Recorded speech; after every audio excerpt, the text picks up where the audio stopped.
If I'm correct here, you had testicular cancer. Yeah. So classes on Tuesday. Found out about it.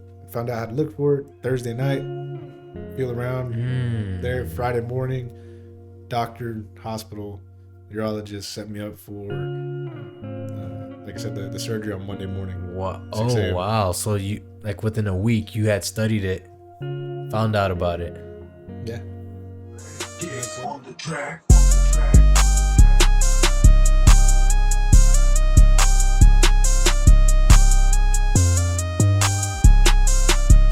Welcome to the Common Podcast, where we speak upon common sense and realize it isn't as common as we actually think it is.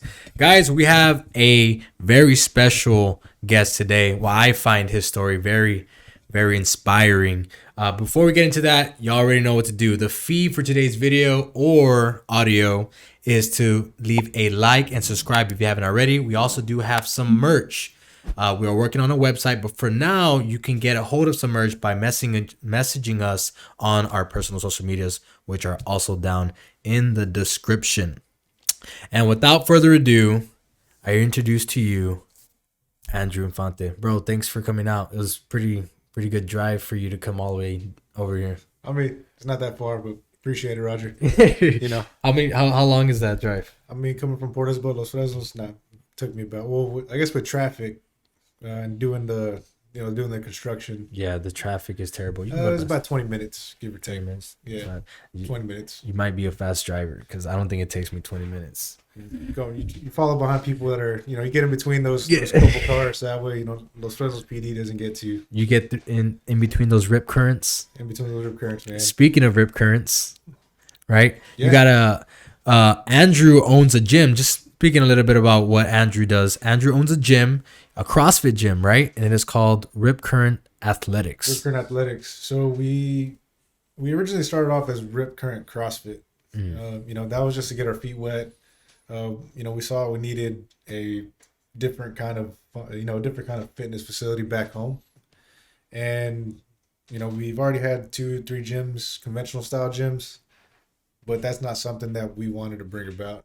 So, did some brainstorming, looked around, and took some time to kind of think about what we wanted to do, and came up with the business plan, and Ripcurrent CrossFit came about. Nice. So we got away from the CrossFit name because it was scaring a lot of people away. Yeah. Which was unfortunate because, what we do and what CrossFit does, it's, there's two ways people see it. People see it as like a detrimental way of doing fitness, and people see it as a life-saving way of doing fitness. So it's for us, it had that stigma of, well, what do you hear? What happens in CrossFit? Like, when you do CrossFit, you get what? Most people say hurt. But that's if you're doing it wrong. That's if you don't have the physical capacity to do some of those movements, or a lot of people push themselves too hard. Improper coaching, things like that. So yeah. But like I said, we got away from the CrossFit name and replaced that with athletics. So it's Ripcurrent Athletics. Awesome. And we're there in Port Isabel, so it's a great facility, guys. Guys, I interrupt today's show very briefly just to pay a little bit more homage to our guest, Andrew. I realized while editing that, we didn't really pay enough homage to him. If you do want to check out this amazing, very humble individual, as you can tell, go check him out. All the links will be in the description. ripcurrentathletics.com, his website, his gym if you are local, and all his social medias will be down in the description. Go check him out. So Andrew and I are actually teamed up for a competition that we're going to be doing next month, June 5th. And I'm super excited because this is the first time that I am competing in a very long time. I don't know about you. Same. Well, since 2019. 2019. 2020 was like a blank year. For sure. We'll get into that, COVID and your business, because I'm pretty sure that was rough. That's not a position that I would want to be in, especially in your business, because you need people coming in. Most definitely. Yeah. So I'm very excited for the competition that we're going to be doing in June 5th. And I'm ready to kick some butt, even though I know I'm gonna die because I'm on a short-term notice thing on CrossFit. Yeah, it's all right, man. We just try to have fun with it. Yeah. We're same here. We just wanted to do something. For sure. The way I see CrossFit is I think that CrossFit is like a unending progress.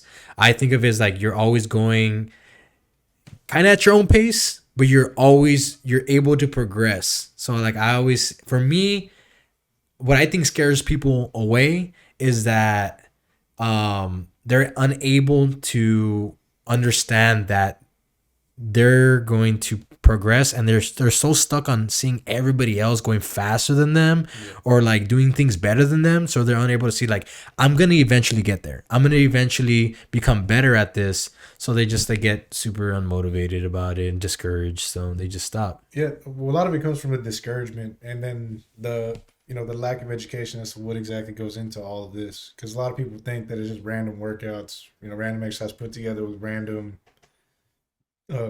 random rep ranges and random times. Well, for some places, yes, that is the case, which is unfortunate because, like I said, that's why CrossFit has these two different sides, like a devil and angel type thing. Gotcha. Functional fitness, so to say, right? Now, for those gyms and those coaches that put the time and effort into learning more, they go through the multiple certifications and the continuing education on their end. They're always reading about different modalities, different time domains, different time domains, different rep ranges and reasons behind, okay, so why are we doing these two movements or these three movements at this time at these rep ranges? Well, we're trying to get this metabolic we're trying to hit this metabolic adaptation for this. Yeah, because I mean CrossFit, in comparison to any other way of training, it's relatively new, right? Would you say? For the most part. I mean, that's the functional fitness really started to come about 2007.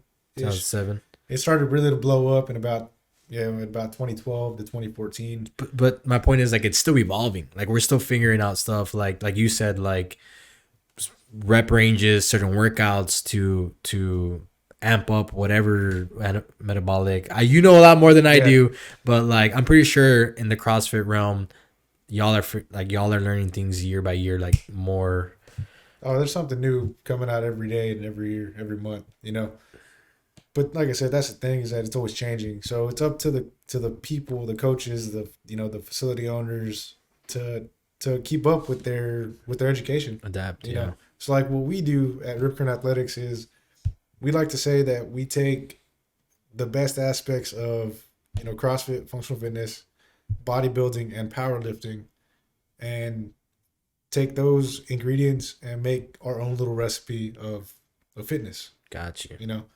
Because we're not going balls to walls, the whole time.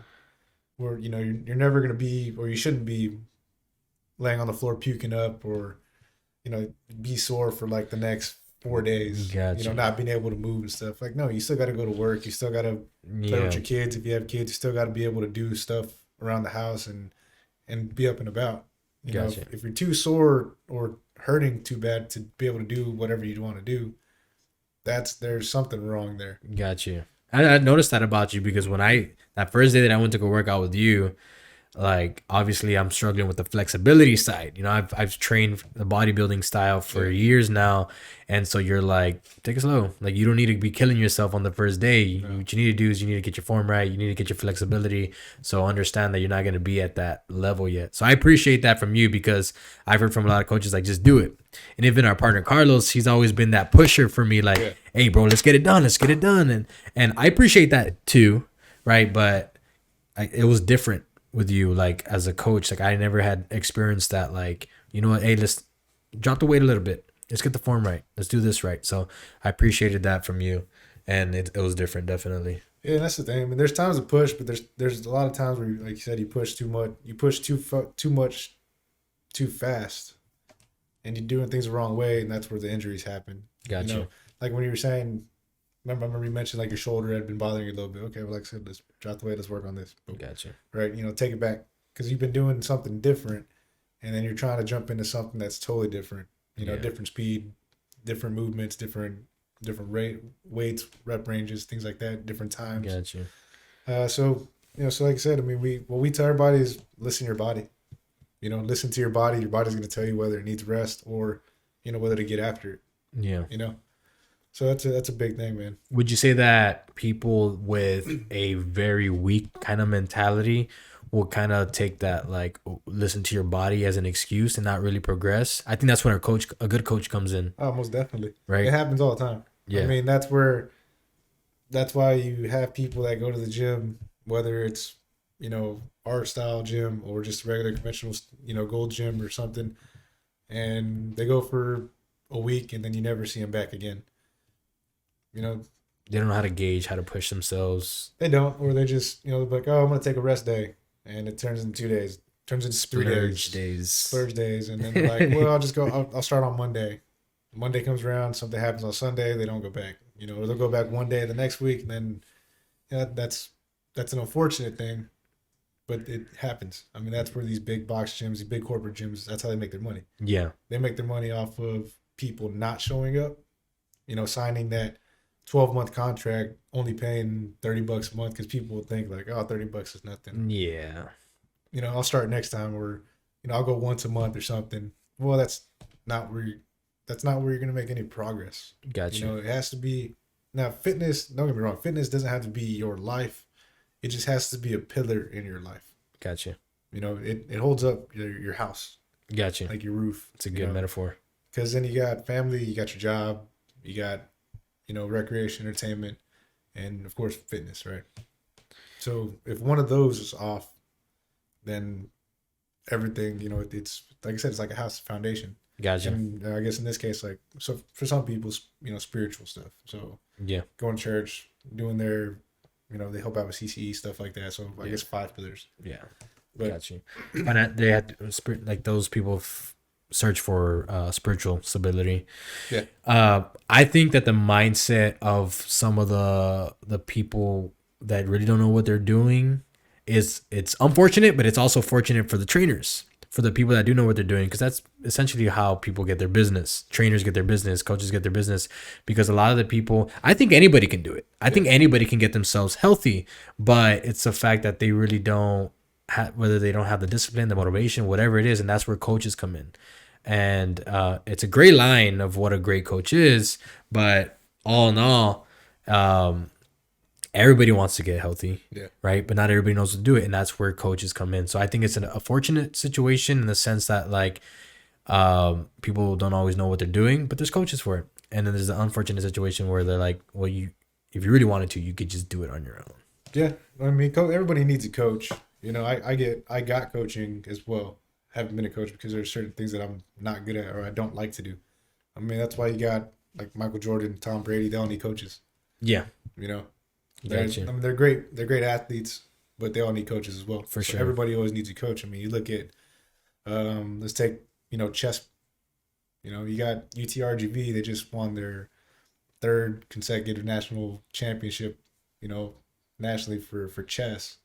But those kids haven't been, you know, that team haven't been the nation's best chess team.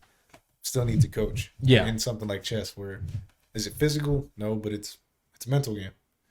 You know, Yeah. there's a coach in every sense of the way. You know, chefs, they go to chef school to be taught, or in this case, coached by other chefs, right? Gotcha. Yeah, makes sense. So we all need coaches, and you know, and like the other part that you were saying with the wanting to get healthy, well, that's another, like, we can go off on a tangent for another, you know, again on that, but that's the lack of education, you know, the unwillingness to want to do so. And then for us, you know, the Hispanic culture, Mexican culture, culturally, that's a whole nother thing too. Yeah. Because in that sense, you know, we live in the valley. You know, the valley is one of the unhealthiest, Very notorious for being unhealthy. you know, one of the unhealthiest places in the nation, one of the fattest, most obese places in the nation, but we're also one of the least educated areas in the nation. It doesn't mix well. You know, we're also one of the most economically disadvantaged or poorest places or poorest areas in the nation. You know, our counties, you know, our 4 counties, Cameron, Hidalgo, Star, and Willacy. Elon's gonna save us, bro. He's donating like Dogcoin's gonna save us. Dogcoin. he just wants to blow our land up, bro. That's all he wants to do. And we've seen some of the effects on that. People here in Brownsville not being able to go to Boca Chica Beach. I do like the fact that he's trying to do something. I was never a fan of the fact that Cameron County, the county or county commissioners and everybody who run the county, they let a company like that. Granted, it's gonna bring jobs. It's bringing jobs, bringing people. Like Yeah. Ferrari, it's brought tourism up tremendously. Yeah, for sure. Which, especially after 2020, is much needed. For sure. The housing market, as you can see on the island in Port Isabel and even here in Brownsville, close by Highway 4 is booming. SpaceX, Elon Musk, they bought out all of Boca Chica. But it's an unfortunate thing because Boca Chica is our beach. It's an open beach. It's not private land. It's not privatized. It's not supposed to be. There were stipulations ahead of time that were supposed to be met. They can only launch every 45 days or have a closure every 45 days and something somewhere around that. But they're closing more and more often, and they're shutting off access to Boca Chica Beach. People like to go fishing. People like to get out there, just enjoy the beach, and that can't happen if it's shut down or if they're constantly closing it off for whatever reasons they state that they need to be closed off for. Yeah. But that goes against, like I said, the Texas Open Beaches Act, and it's not fair to any of us. Us the taxpayers. Especially you guys on this side. Yeah, for sure. It puts a strain. Because some people they go to the beach because it's a free resource. If you have a big family, you can go out there and take your kids out. Buy some cheap fishing poles. Teaching kids how to fish and having those kids and taking them to go just enjoy the water, enjoy the beach, do looking up or finding shells and stuff like that. I remember growing up. I loved the beach, and then I didn't like the beach for a while because I just didn't like to get dirty and sandy. Yeah, me too. But now I love the beach again. I love fishing, love being in the water. But when you're having issues like that, and then who knows what the ecological impact is on the. Yeah, we really don't know. And Elon, he donated all that money, the 30 million after that explosion of SN8 or 9 or whatever it was, because there was a lot of debris that went around. Yeah. It wasn't just for anything. It was. There was a reason, because the other ones they didn't. But now he's like, trying to win the hearts and minds of people. Money talks. And in the long run, $30 million for Cameron County schools is nothing. That's pennies, especially if it's being split up amongst all the schools. Whatever schools he has donated to. Yeah. It's I think it's kind of ridiculous, but like I said, we can get into a tangent on. We have gone into a little tangent on that. Yeah, for sure. So you also have. Let's get into this real quick. You also have a podcast. Yeah, we got a little podcast as well. Okay, and that's also called the Rip Current Athletic. Yeah, so we actually call it the Rip Current Athletics Bayside Chats podcast. So it's kind of a mouthful. That's a mouthful. It's just like Bayside Chats podcast, really. So, okay, but it has Rip Current Athletics in there. Okay, so, is that YouTube, Spotify? What you got? Both. We try to get on all platforms. So YouTube, Spotify, Apple Podcast, Anchor FM. Pretty much anywhere you can listen to podcasts, we'll be on there. Dang, that's good. That's legit. I'm on YouTube and Spotify as of now. You should look up Anchor FM. So Anchor, they kind of throw out your podcast to all the main podcasting places. Really? Yeah. I'll check it out. I also need to get on that Apple game too. Yeah. So like I said, Anchor, they toss it right out, man. Oh, and awesome. I can show you here in a bit. Yeah. So, but yeah, dude, it's helped out tremendously. I actually found that out from my mentor. He was like, dude, if you have the bandwidth and you can start a podcast, do it. Because if you have 2 people listen, that's 2 people that didn't know about whatever you're talking about that time. Got you. And I was like, great. That was a good idea. So for sure. Yeah, that's great. Let's talk a little bit about you personally and some stuff that you had to overcome. Obviously, you have this business, which was obviously going to be a struggle through COVID, but you were also enduring something before that, right? Was it before? No, this was back in 2015. 2015. Yeah. And if I'm correct here, you had testicular cancer. Yeah. So 2015, 22 years old. It's kind of funny, man. So That's funny. yeah, so I'm- it's a funny situation. Okay. So in our athletic injuries class on Tuesday, we went over how to check for testicular cancer. We were going over different types of cancers. Random evaluation, random check. Well, no, like how to actually check for it, like how to check yourself, do a self check, and then what to look for and stuff like that. Yeah, but this was why did they check you? No, this was so we were learning about how to check Oh, for different got types you. of cancers Got you. in our athletic injuries class. Got So you. we were in class, and so that's what I'm saying. So we learned how to check for different types of cancers. You know, for guys, testicular cancer was one of the ones that came up. You know, if you got lymphoma or some type of skin issue, you know, look for these things: bumps, growths, you know, discoloration, stuff like that. Of course, women, breast cancer, filled lumps, bumps, redness, tenderness, stuff. Did like you that. have any of those symptoms? Yeah, so I'll get to that here in a bit. So we're, you know, learning about that, you know, textbook, PowerPoint, you know, points of like what to actually check for. So come Thursday night, 2 days later, taking my dog out for a walk, you know, as a guy, you know, you're trying to walk and, you know, sometimes your ball sticks to your leg. You know? So it's like one of those things where you're trying to, you know, just get them off. And, We can relate, guys. Come on. you know, some guys I guess can't, but whatever. Okay. I can't on my left side anymore. But no, I'm just You're not But, joking, but not joking, but joking. But yeah, man. But yeah, so walking around, it's like, damn, you know, oh shit, that doesn't feel right.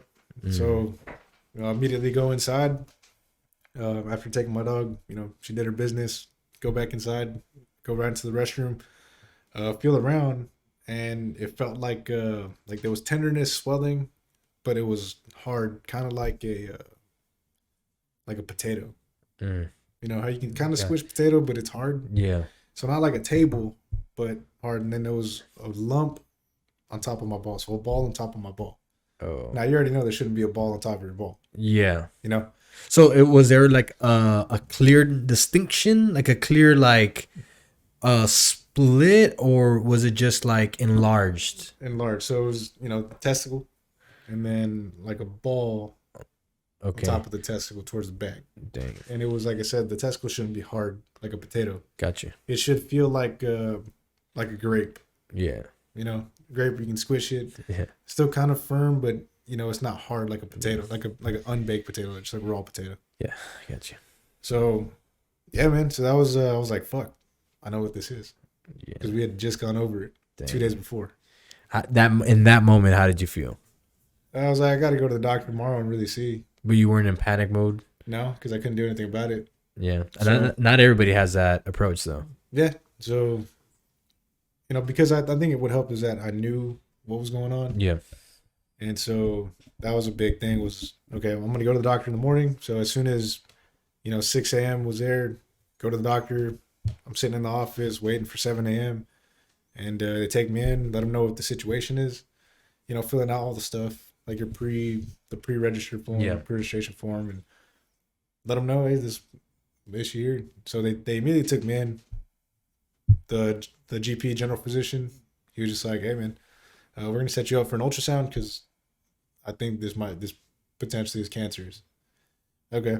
So get set up with an ultrasound at 10 a.m. So, 2 hours later, and do the ultrasound, go upstairs to the hospital, man, upstairs, set me up with the urologist. Urologist comes in. He's like, yeah, we're going to set you up for surgery on Monday because this was Friday. All right. So they just Found, classes on Tuesday, found out about it, found out how to look for it Thursday night, feel around there Friday morning, doctor, hospital, urologist set me up for, like I said, the surgery on Monday morning. What? 6 Oh, a.m. wow. So you, like within a week, you had studied it, found out about it. Yeah.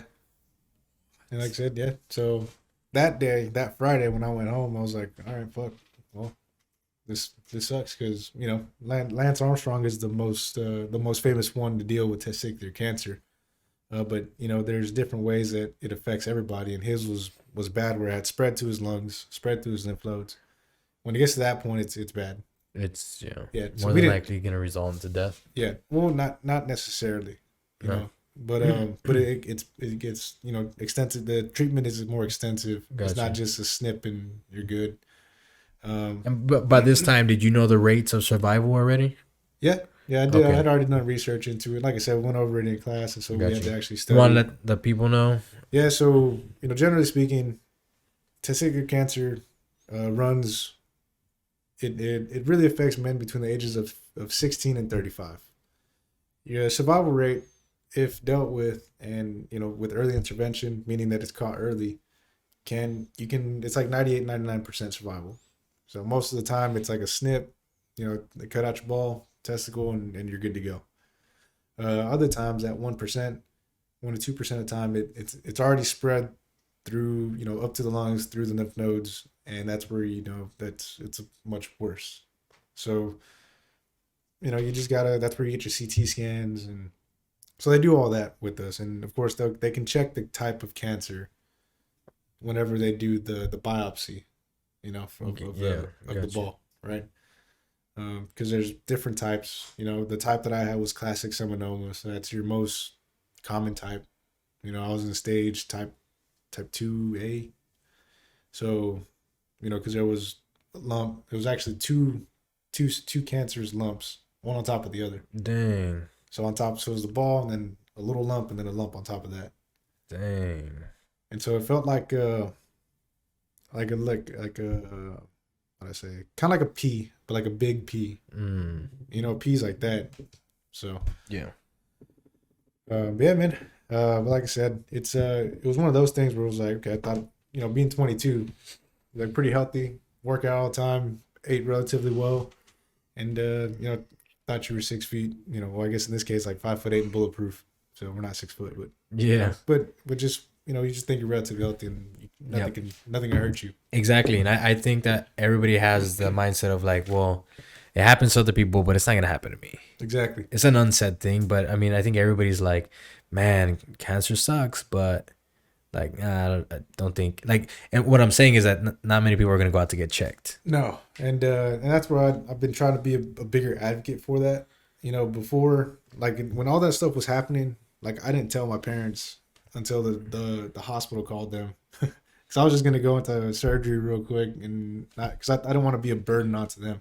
Got you. Because like a few months before that, well actually a year before that, I had a knee surgery, so ACL replacement, ACL reconstruction, had my meniscus taken out. That's no joke, right So there. that sucked. Yeah. But I was like, fuck, another surgery, you know. And this was cancer, so it might be even more of like a burden, I guess, because we didn't know the extent of it until after. You're very humble for not. Well, I didn't even tell my roommate, man. So my parents came up because they said the hospital called to verify, because I was still at the time I was still on my parents' insurance, Okay. so they had to verify it, make sure that hey, this is what's gonna happen. So they called me. They're like, "What the hell's going on?" Like, we'll be right up. So they came up the next day, Saturday. They drove up, and we didn't tell my roommate at the time. So my roommate was like, "Oh, what did your parents do here?" "Oh no, they just came in because they're just passing through." So You just don't like to be a burden on anybody. no, man, it was just one of those things where it was like, I mean, why do I gotta tell people if they don't gotta know? Were you embarrassed by it by any means? Mm, After, yeah, After? yeah. So like, so we'll get into that in a bit too. So Monday comes around, and we're heading to the hospital 5:30 in the morning because surgery was at 6, or scheduled at 6. They do everything, So what they did was they actually removed my left testicle. They don't actually do it through the sac, if you guys are wondering. They do it through, if you had a hernia, right? Or the inguinal Oh, hernia. okay. So they slice you open right there, then they pull everything out from there. Got you. And so, It's not what I thought they were gonna do. yeah. So I didn't. I mean, I knew what they were gonna do, but it was just, it's like a hernia basically. So like Yeah. a hernia repair, but they pull everything out from there. Shoot. So that was cool. Not it wasn't cool, but everything went well, so that was cool in that sense. And yeah, so we're getting home. It's probably about like 11 a.m. And I can't even walk because again you can't stand up straight because they just sliced you in your lower abdomen, your inguinal canal. And so I'm like, I couldn't walk. I'm still like drugged up from anesthesia. And I got my dad like help me out on this side, and then my roommate, he's like, cause we always hung out on the balcony, and he had my dog there, so they were all hanging out. My dog and him were hanging out the balcony. He sees us pulling, coming up, and he's like, "What the fuck?" So he's like, he had no idea. So he comes out. He's like, "Dude, what the fuck happened to you?" I was like, I couldn't even talk, Yeah. So my dad, my dad was telling him like, "Dude, he just went through surgery." He's like, "What the hell for?" He's like, well, he had, cancers. He has some cancer, some lumps on his. Like he had testicular cancer. My roommate was just like tripping because he didn't know what the fuck was going on. That's crazy. Yeah, man. And so my parents were there for another 2 days. They left on Wednesday, but at that time I was like, kind of already not up and moving. I couldn't do anything. So You were hitting AMRAPs. No, man. I couldn't even take a dump, because again, it's like you have a hernia. So if you try to push, that can split the where they cut your abdomen. They can split open. You have to go get that repaired again. Yeah. So you have to basically take laxative for a week. Okay. And then I was like, how do you work your way around that laxative? Bro, like trying to sneeze or trying to keep sneezes in, or it was terrible. You can't laugh. You can't pick anything up, like because you can't use you can't tighten your abs at all for like that first 3 to 5 days. At that point, you have to be like basically bed rest. In a way. Because I mean, okay, picture this. Yeah. You have what is it called when you allergies? You have allergies. If you have allergies, that sucks too. You stay inside. I mean, because you're outside sneezing or something. Yeah, man. So it was pretty shitty that first week, but like I said, my roommate Nick. I mean, dude he helped me out tremendously, as well as a lot of my friends at that time. A lot of my coworkers at the rec, I couldn't have gotten through that week without them, and of course my parents for being there. And yeah, but awesome. like I said, my roommate, man, he was my roommate, some of my friends there, they were just awesome. That's great. Awesome people. Support. They helped out. Like I said, couldn't walk my dog for like 2 weeks because she would pull. So he walked them. My friend Marlena walked them. It was just, I mean, like I said, I couldn't do anything without them. That's great. It just made it that much easier, and blessed to have that. So luckily, didn't have to go through any like chemo or radiation. That's great. They wanted me to do 2 rounds of both, but I was like, what the hell for? Why am I gonna inject myself with poison and blast myself with radiation if I don't need it? Yeah. So it was just like a safe recommendation thing, or it's recommended. But the way I see this, okay, well, what I did was I changed up my diet a lot. I basically cut out alcohol, sugar, fried foods, any kind of refined carb. To this day? No, now I don't eat as much and like nearly as much as that. I still like to drink beer and have some whiskey, but like sugar, keep it to just regular natural sugars. Gotcha. Like your fruits, veggies. I do like ice cream here and there. Yeah. But at that time, I just cut all that out. I cut it out for about 6 months, made sure my blood levels were good. Had my 3-month checkup, 6-month checkup, still cancer free.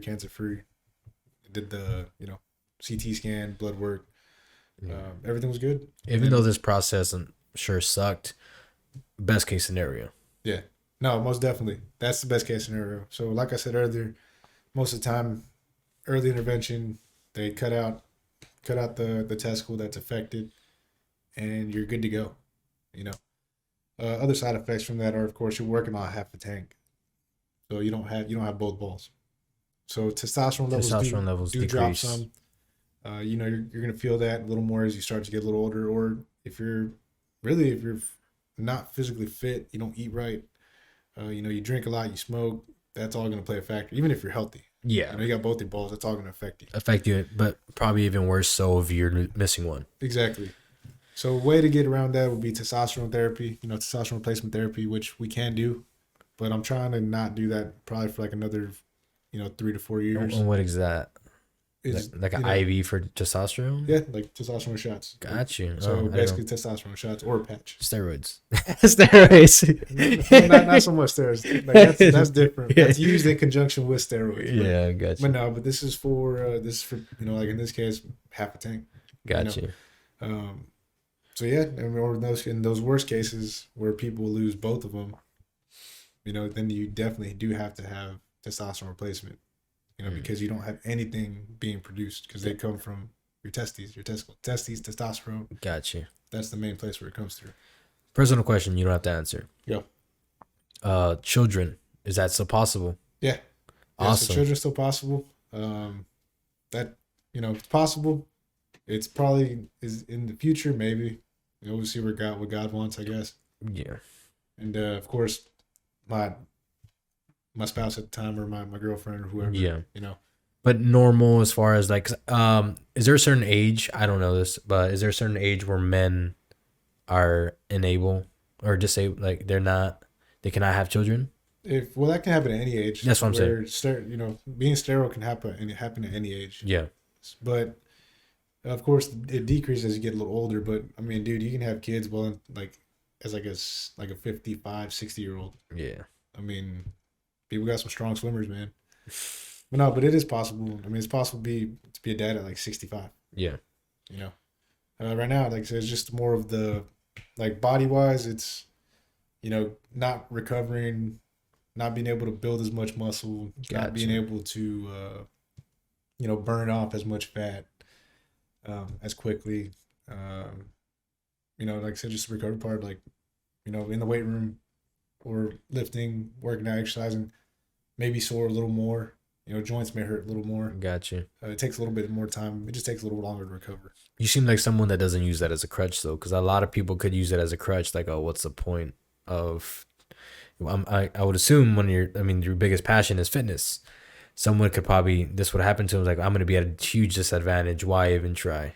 That's anything in life, dude. I mean, you got people. People can use it as a crutch, and they can't use it as an excuse. But people can use anything as an excuse. Yeah. Yeah, I talk about it in one of my episodes where you need to own your own adversity. It's like some things in life is not going to be fair. What you went through, that's not fair. But I mean, you can either just dwell in it, accept it, or you can accept it for what it is and realize that, look, it happened. Maybe it's not fair that I had to go through this. I've been good or whatever it is, but it happened, and I can own my own adversity and overcome the best possible way that I can overcome it, or I can sink and just become depressed and not, fulfill anything. And it's so easy to do that. Yeah. It does happen. I mean, it happens like with heartbreaks. It happens with physical trauma. It happens with emotional trauma. It happens. It just happens. Yeah. Of course, you're gonna have that downtime of not feeling up to your best. Like I said, for example, like a heartbreak. You go through all those emotions, and people tend to start. They either turn to the bottle or turn to something else, or they're just depressed because they're never gonna find anybody again or something like that. I mean, dude, it happens. Like, you can either, hey, there's plenty of fish in the sea. You'll find another one. Yeah. That wasn't the only one. Or like in this case, physically, hey, I only got my nut cut off. Like, could have been way worse. Could have been way worse. I could have had those issues where it's like it's already spread to my lungs. It's already spread to my lymph nodes. Fortunately, I was fortunate enough to not have to go through that. Other people aren't as fortunate. For sure. But, I still have my legs. I still have my arms. I'm still physically able to do stuff, mentally able to do stuff. It was like I said, I mean, it was a little bit of an issue at first, especially I guess dating wise. Not being like a full man, so to say. It felt kind of weird. A little self-conscious about that. Got you. That's what you're kind of leading into, like, or being embarrassed about it, I guess. Yeah, a little bit. It was a little bit of an embarrassed thing, but like I said, as I've grown a little more and really dived into advocating for it, it's like, dude, no, you shouldn't be embarrassed about it. Shouldn't, yeah. Like, own up to it, like you said. Don't use it as a crutch. Don't use it as don't use it as a crutch. Yeah. I mean, too many times we allow a lot of the adversity to just, and it's even small shit, to get us down. But what helps tremendously is having that support system. For sure. You surround yourself with great people. You surround yourself with people who are going to push you to do better, and it's only going to bring you up.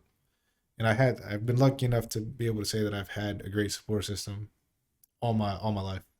You know, starting with my parents. Starting with them in everything I've ever done. I can't thank them enough. My dad's sure. always been there, being like coaching us, t-ball, everything, like just being life coach. Always trying to be there every single game, every single event. Got you. Yeah. In this case, like my mom, the same way. They've pushed themselves to be able to give us the best, and they've shown us, they've just instilled the great values into us, and so having that support system helps out tremendously.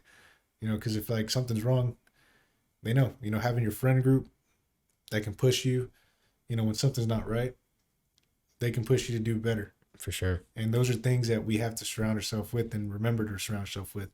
Because too many times, like here, especially being in a small town, it's easy to fall into the same little routine that's not beneficial to anybody. For sure. It's detrimental. It really is. We see it all the time on the, in PI and the island. People fall into, the no knock on the service industry, but if I don't know if y'all ever seen that movie Waiting. No. It's about restaurant work. Okay. It's a parody. It's funny, but it's true. I mean, you get into these little cycles of work, party, drink, sleep, work, party, drink, sleep, and it's dead. There's no working on yourself. There's no, you're not, like I said, having that support system to kind of brainstorm. Like in this case, we're talking about, you started a podcast to give out information, whether it's common sense, whether it's, in this case, we're talking about a little bit of, right now we've really been diving into, the cancer stuff, but you surround yourself with those people and it only helps you out because it makes you think. For sure. I talk about on the last episode, which is going to be aired, having people around you to help you manifest your destiny, because it's very important. Because I know there's been times in my life, especially in content creating, where I've wanted to take a route and I've had trouble doing it for myself, and I close people off because I'm kind of embarrassed, insecure about, I don't want them to. But now that I'm in this podcast, I've learned to be open, be vulnerable. This is who I am, and what that has done is that has aligned people in my life to help manifest when I couldn't manifest it for myself. And it's simple words like, man, that podcast was great, keep it up. Like that stuff is like, when I'm feeling like, was it good, was it bad, am I doing the right thing? I feel like God honestly has aligned those people around me to help push me in times where like I feel confused. It's like, no, you're doing it, like you're doing the right thing. So yeah, having a great support system is huge. It's humongous. Yeah, and you need that. Like you said, you have people that are like, hey, like we said earlier, if you got one or two people listen to it and they're like, dude, I needed to hear that, or they take something from it, like you said, a few words from it, or like a snippet. Great, dude. You're helping somebody out, and that's ultimately what you want to try to do. For sure. Because being selfish is a natural thing because of the from the biological perspective, from the animalistic perspective, but being human is much different because we try to share, we want to share, and to share knowledge now is where share knowledge, to share whatever, it's only going to help bring up everybody. Yeah, for sure. It's a huge long quote, which I am not going to get it word for word, but it's basically saying that a knowledgeable man owes all to the ignorant, all that he can do for them. A rich man owes all to the poor, all that he can do for them. And it just goes on in this cadence. But it basically, to wrap it all up, it says that if you're in a blessed position, if you're in a position where you have something to offer, it'll be a disservice for you not to do so. Yeah. Like it's actually, you're unworthy of anything if you have all this money, but you don't give back in any certain way. If you have all this knowledge, but yet you don't teach your children anything. Yeah. You know what I mean? Like, what good is everything that you learned if you don't have anything to offer to the next generation coming up? It literally dies in your grave with you. Exactly. No point. So in that case, share it. Yeah. But you also can't let people take advantage of it either. You can't be giving handouts if there's nothing coming back from it. For sure. There's not even a sense of like gratitude, like a thank you. Like too many times now, I've taken out, some of my little cousins to go eat and stuff like that, and they're just like, It's don't say anything. they feel entitled. Yeah, It's it's like, like, you're my uncle. You should be doing that. Then that's wrong. That's a wrong mentality to have. so it's like, okay, fuckers, like, at least say thanks for the burger or something. Yeah. Jeez. Yeah. But no, man, but that's there's nobody to blame. Well, I mean, I don't know if you can put the blame on anybody. Of course, it's the generations. Like, Yeah. whatever's happening right now with this generation is because of the last one. Yeah, we can't even just blame it on the parents. There's also the school system. There's also influences coming from all different sorts of directions. So Yeah. that answer was correct. The generation, the society that we live in now, it's kind of just Well, now we can we can even point fingers at our phones because there's so much information and access to whatever. Yeah. Like when we Google something, when we YouTube something, when we research something, for the most part, we type it into the phone, it's going to pop up something that we already want to see. Yeah. When most people can't and won't, want to do research on something that that doesn't align with their values or that doesn't align with what they want to see. 100%. That's what's happening. I guess in this case, we're going to go with science, right? People are saying, well, follow the science, the science, right? Okay, well, science, there's plenty of ways to look at it. If it wasn't for science, if we did want things the same way and followed the science of one way, we wouldn't have cars. We wouldn't have the cell phones we're looking at. For sure. We wouldn't have the medicines and the techniques of doing stuff like ACL reconstructions. If we follow the science that was there, 10 years ago, 15 years ago, we'd still be doing the immobilization. For sure. Now you go to knee surgery and ACL reconstruction and you're up and moving the same day. Got you. Yeah, innovation needs to take place, and it's not going to take place just following what we already need. Innovation, but trying to get rid of that ignorance as well. Putting that ignorant frame of mind behind us, because people only want to follow science that aligns with their ideals. Got you. In recent events, I guess we can say. But it's like, okay, well, why aren't we? I mean, not to get controversial or anything, but we're looking at this vaccine, right? What good have you heard coming from this vaccine after everybody's taken it?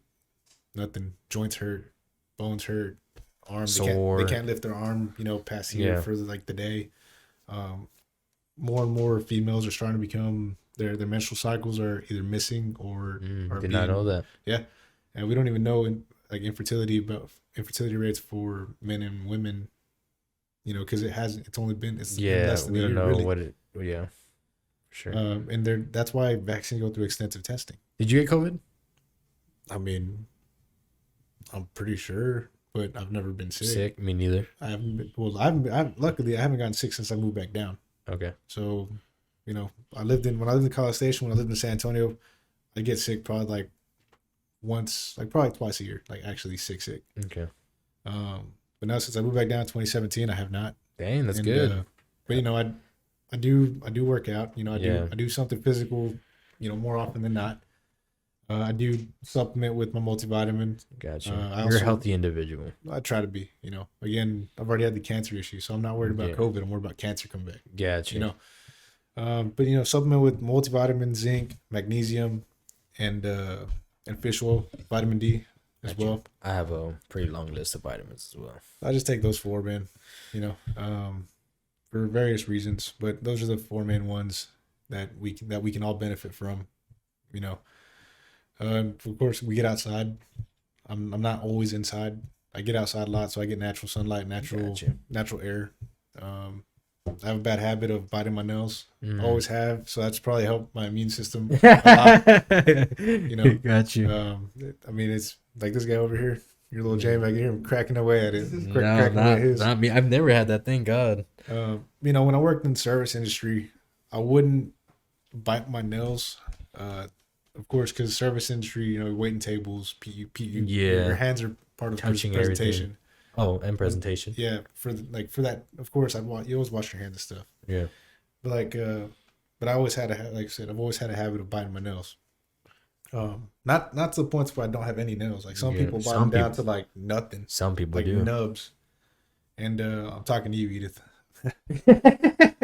Well, shout out to you. But but no, man. But like I said, some people just bottom down to the nubs and they don't have anything. And Gotcha. it's like, okay, that's a little too much. That's painful. Yeah. You know? But no, man. But like I said, I mean, who knows? Yeah. I mean, I haven't felt sick. There's no reason for me to go get a test if I don't need it. I'm on the same thing. It's like diabetes. You know, we're asymptomatic for diabetes if you don't have the symptoms. Yeah. You know, there's no such thing as healthy now because Gotcha. you know there's asymptomatic for whatever it is. It's like, well, I'm not asymptomatic for diabetes. I'm not diabetic. You know, my A1C levels Dang, don't show I've never that. even heard that. That's a great. You haven't heard any of those, like the terms you're trying to use, asymptomatic, symptomatic, Yeah, asymptomatic. Okay, Yeah, I've heard, but not in that. but not in the way you presented it. That's very good. Yeah, I mean like high blood pressure. I'm Yeah. asymptomatic for high blood pressure. Yeah, But of course, that's a I good don't have high blood perspective. pressure. Yeah. You know, but for those that we can do it for those that have had high blood pressure, you know, either exercise, lose weight, or you know, they some people do need to be on some statins and stuff to Yeah. control it. But you know, those people, if their blood pressure comes down, it's not technically high anymore, and they're technically post-symptomatic for blood pressure, right? Yeah. So with all this, it can go anywhere. But health-wise, you know, it's a lot more of just, you know, take care of yourself. I can't take care of you. You got, like you said earlier, take that responsibility and, you know, Yeah. do something for yourself. Be accountable. You have to be Hold accountable. yourself accountable. Yep. And if not, pay somebody to hold yourself accountable. For sure. Yeah. Because See, a lot of people will invest in a lot of nonsense stuff, but they're very against investing into a trainer, investing into a coach, into a gym, because they're like, oh, that's dumb. I can do that at home. Well, guess what? You're investing into your health, you dummy. Like, you invest into like all this other extracurricular things that is literally going to offer you nothing in 10 years. But yet you are very ignorant in the sense of like, you don't want to invest into a trainer, and that will help your longevity, and help your health. And like, health is wealth.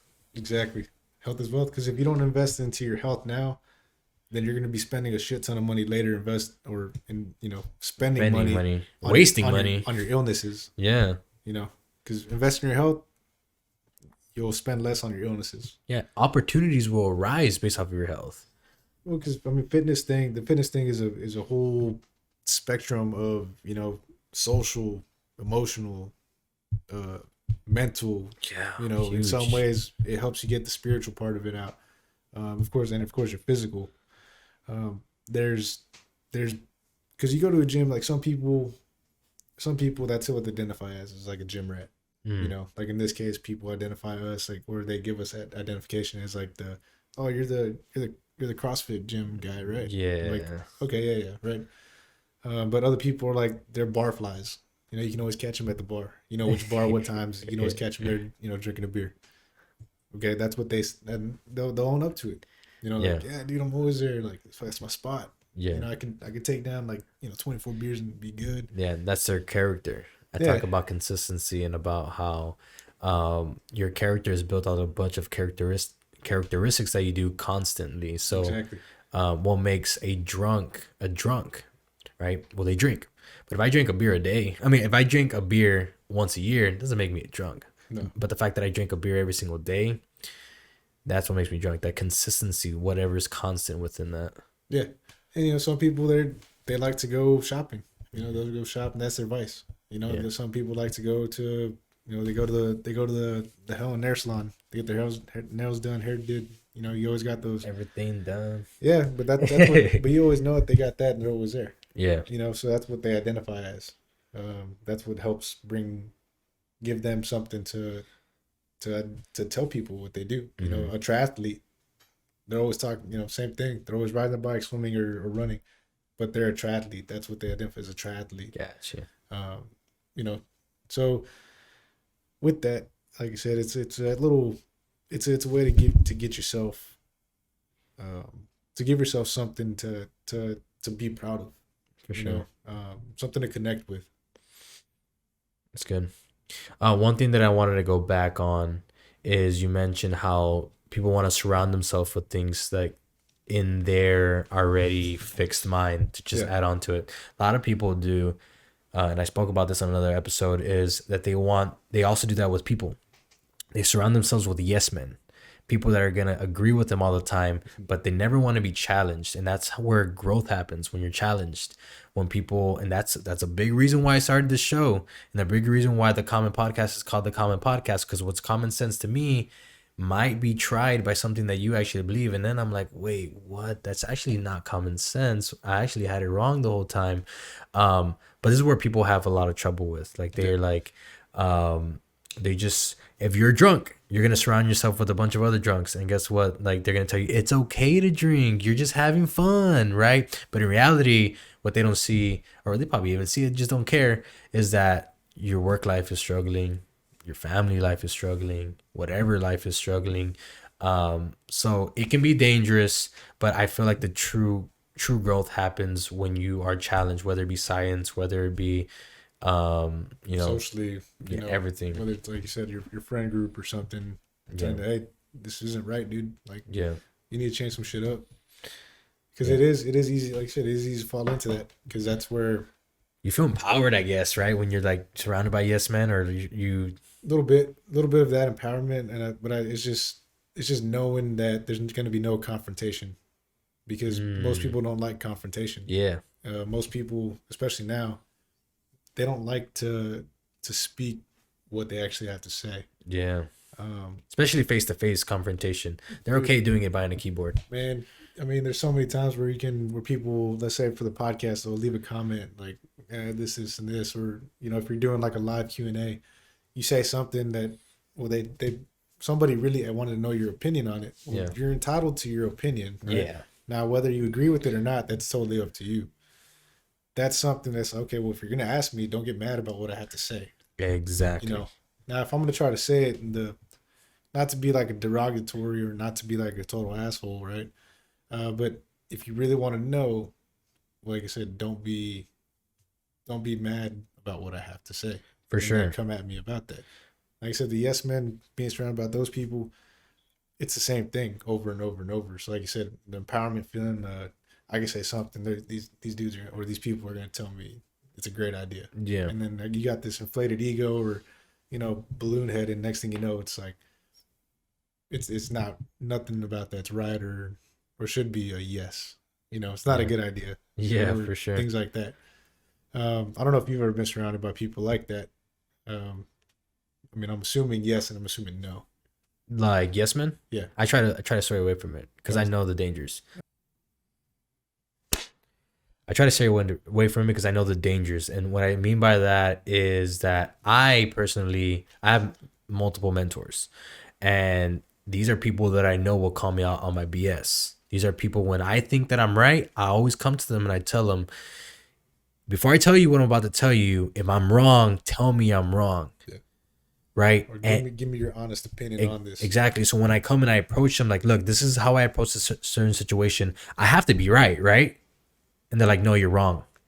And then I'm pissed at that moment. I'm like, what do you mean I'm wrong? Like, I can't be wrong in that sense. And then they explain it, right? But you have to be coachable. You have to be coachable. So I'm like, okay, tell me what I did wrong. And when they explain it, I'm like, dang. I didn't see it that way. Yeah. It's like that. It pops up a light bulb. Right? Exactly. Light bulb turns on. Light bulb turns on. And I'm just like, dude, I didn't have that perspective. But thank you so much. I mean, my mentor, big shout out to Ben, which is the first one on this podcast. He does that to me a lot. And he'll call me out on my BS. He's like, bro, you were an idiot. You shouldn't have done that. I'm like, what do you mean? I thought I handled everything correct. And he's just like, this is what you should have done. You said you did certain things right, but all in all, you were completely wrong. And then he'll explain it. And I'm like, dude, great. Like, thank you for that. You know what I mean? So that's what I believe in. I believe in surrounding, like, if you want to grow in a certain area, find the best person that you have connections with in that area and learn from them. Learn different. Another thing that why I want to start this podcast is I want to invite as many people so I can grab whatever they have to offer and I can hold on to that. And by the end of it, 3, 4, 5 years down from that, now I've gained so much knowledge. Exactly. And especially if you're talking to people who have different life experiences, different opinions, and they can actually back up what they're saying. For sure. Because that's where, like we said, a lot of times it's like people will say something, you're like, okay, well, what's the reasoning behind it? or what's the in some cases where, what's the data behind it? Okay, well, I know my shit when I'm talking about it, Yeah. and if I don't know my shit, then I'm gonna tell you like, oh shit, I don't know. I don't You know? know, but I'll But figure it out. Give me a day or two, and I'll figure it out. Oh, give me some, And, bro. That's what I always use. No, but seriously, dude. But it's like, okay, I'm stumped. Yeah. I'm not gonna try to bullshit you on that because bullshit will be called out easily. That's where humility comes in. That's Yeah. where being humble upon yourself, having the humility to be like, I don't know, but you know what? I'm gonna go figure it out for you. At least I'm gonna try. If not, Yeah. I'm gonna send you to somebody who actually knows, because for one, that's the right thing to do. Yeah. And two, it's like I said, humility. Being that humble servant in a way, Yeah. because we don't know everything. We're not going to. For Now, sure. if whatever wisdom we pick up along the way, either from being taught ourselves from people who have the education or those mentors, great. Yeah. We'll pass that on. For sure. But if Because like I it's said, been passed down to us. Yeah. Everything that we know and do, we're sitting in everyone's inspiration and someone's before's inspiration. Right now, someone was inspired to make this table. And we're using this table. Yeah. We're sitting in this chair. Someone was inspired to make this chair. We're using those inspirations. Now we're talking physical, but even like in any sense that we can even think of, we are taking other people's inspirations. I mean, just like in a way spiritually as well. I mean, for Christians, we read the Bible. There's a lot of stories in there that deal with everything. Yeah. Granted, a lot of people may not agree with all that. Especially like stuff in the Old Testament as opposed to the New Testament. Yeah. But that's where you got to be one. Try to be one with your God or your higher power, whatever you believe in, and try to seek those answers. Yeah. Like I said, surround yourself by those other people that you can do a little Bible study with, or that you can bounce off. Okay, well, in this case, like other Christians, right? Yeah. If you're Jewish, other Jews. If you practice Islam, other Islam people that practice Islam, or Yeah. if they read the Quran, other people that do that too. For sure. Whatever the case is, But that's where you got, like you said, surround yourself around those people and see what that inspiration is. Like whether it's okay, should I go through with this podcast? Yeah. Okay, well, shit, I don't know. Mentor didn't have a straight answer for me. What can you do about it? Well, I mean, you can always say a prayer. Like, it would never hurt. Sure. And then, if it could come to you, God can just be like, God there you go. inspired, just like the Bible. Or if you're dealing with a lot of shit in your life and you feel like stuff's going downhill, you can always read, the book of Job. I don't know if you read the book of Job before, but it's a great, I don't know if you're a Christian or not. Yeah, I am. Okay. My favorite book's Nehemiah. I don't know if you've read it. Nehemiah. I have not read Nehemiah. Browsed through a little bit, but the book of Job, man, that's if you're really going through some adversity, that's one of the big books it's an Old Testament book, but one of the big books that I always recommend everybody taking some time to read through. I'll read. It's crazy, man. That kind of like how I want to say like James goes through the persecutions and all that, or no, it's Paul. Paul goes through persecutions and he was in jail and all that stuff. Well, Yeah.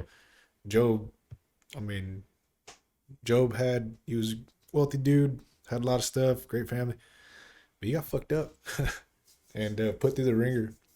And it was a big learning experience for him, because then after all those all the adversity he went through. Job is who lost his children, his riches. Yeah, Yeah. Okay. Yeah. I know. Yeah. but everything. Gotcha.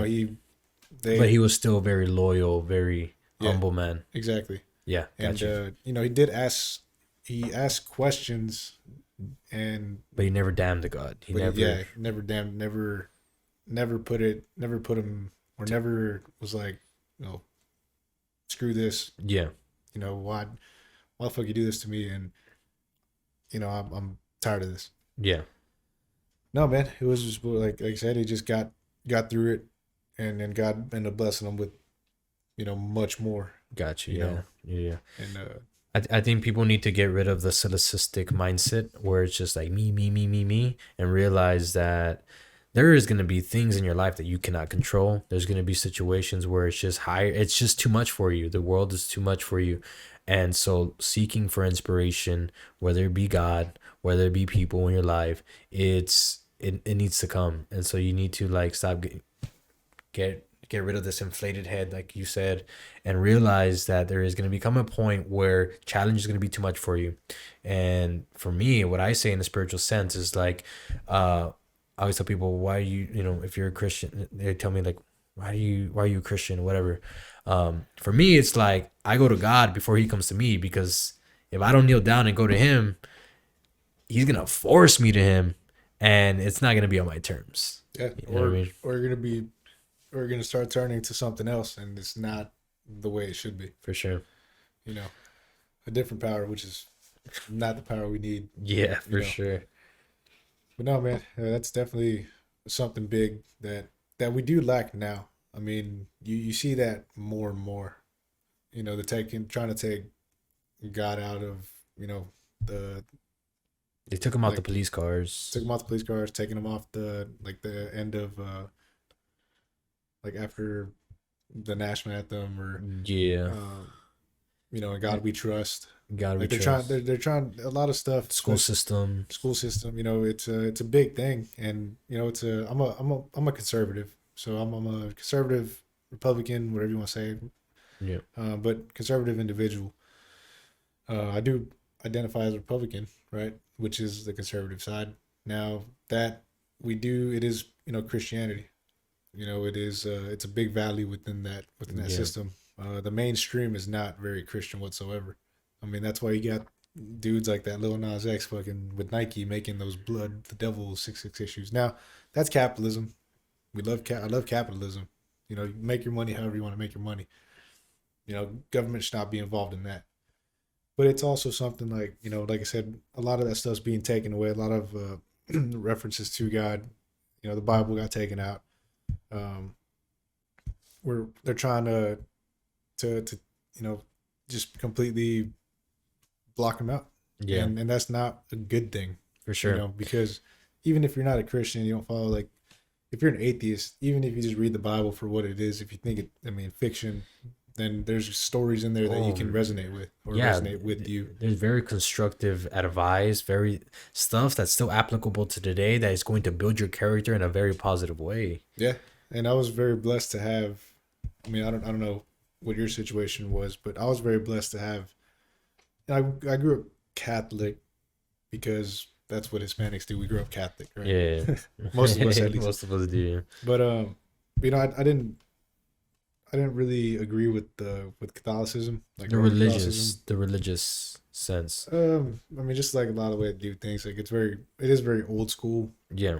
But Christianity, just being a non-denominational Christian. Yeah. Reading, the Bible, not the King James version, but like the New International Version. Gotcha. Or the English version. That's I had a friend, and Joe, shout out Joe. He really got me into that, into Christianity, we went to the Church of Christ and learning, just reading about it, just doing like little Bible studies, stuff like that, just meeting with other like-minded Christian people. Yeah. And so, ever since then, since I was in like 10th grade, that stuck with me, on and off. You do have your battles. Yeah, for sure. And that's never going to go away. You do have times where you're like, is this even worth it? Like, I crack this thing open, I read it, and bad stuff is still happening. Yeah. Right? Or adversity is still coming about. Well, that's, nowhere in the Bible does say life's going to be easy. Right? And it shouldn't be. Yeah. Because if it was, that wouldn't be life. It'd be a simulation. It wouldn't be. There's no learning. There's no growth. So I had a ministry before this. I was a youth leader in my church, and I gave this lesson that ties in perfectly what you just said. And I talk about highs and lows, right? I forgot what the title of the lesson was, but I talk about how the Bible talks about. I know we're going into a spiritual sense, guys. And if you are a Christian, you will enjoy this. If not, I'm sorry, but this is part of our lives, and this is what we're going to talk about. the Bible talks about mountains and valleys a lot in the book. And I talk about how these are metaphors to high points in your lives and low points in your life, and you're always going to go through them just how the Bible mentions them, right? But this is how it should be. A little bit for me, a little bit for you, right? It's always going to go like this. And it even goes down to our biology, right? You're, let's say something bad happens to you, you're plugged up into the hospital. You look to your right, your heartbeat, how does it show? Mountains and valleys, mountains and valleys. Now, if that was straight, what does that mean? Dead. That means you're dead. That means no life. Exactly. No spirit. So if you're not going up and down in life, you're not living, right? That's a good way to put it. Right. Didn't think about that. So you have to go through ups and downs. This is part of life, but you have to, it's what you take out of those adversity times, right? And then how you give back in those high times. Yeah. So life is what it is. Owning your own adversity and just living it to the best of your ability. Yeah, man. That's crazy how it tied up a little bit back there. Nice. Like that. Peaks and valleys, and if it's flat, then you're dead. And like you said, no spirit, no peaks and valleys. Yeah, no, that wasn't me. That no was all God, bro. Shit. He put that on. He put that knowledge on me. Put that on you. Yeah, man, dude. That's crazy. That is crazy though. Think about that. So for those of y'all that didn't, just at least take the lesson for what it was. Yeah. Because it is true. Yeah, and you can even take that out of a spiritual sense too. You can. Well, man, Uh, I think that's a good one to end it off with. yeah, I think that was great too. We're about almost an hour and a half in. I appreciate you again driving all the way out here. Your time. I know you're a busy man, and I would love to have you on. Hopefully in the near future. Shit, you're gonna need to jump on ours, man. That's the thing. So Yeah. we got this going here, and definitely always open to like a little. I mean, if anybody's interested, like Q&A or something. If people liked it, great. If you didn't, well, great too. I guess. Great too, I guess. For you. Yeah. It was an honor to chop it up with you, and I would love to do it again, even on your show too. Most definitely. All So, right, if people want to, I guess, find out a little bit more, they can definitely hit us up and reach us over at Rip Current Athletics. Ripcurrentathletics.com is our website. Okay. They can find us on Instagram, Facebook, at Instagram, at Instagram, at Rip Current Athletics. And then, of course, myself, Andrew Infante. All links will be in the description to find this gentleman, and I look forward to being on your show or you being on my show in the near future again. Maybe we can talk about how bad Power Hour is going to suck in a month. Yeah, or maybe we can talk about it. We can go through it and be like, okay, well, we'll do this while we're sore, okay. And then we actually won't be able to move for like 2 days, 3 days. For sure. Well, Andrew, thank you so much, bro. Roger. Appreciate you. Pleasure, man. Thank you again. Thank you. Guys, make sure you leave a like, subscribe, and you hit that bell so you don't miss any uploads. And we'll catch you all next time. On the Peace. track.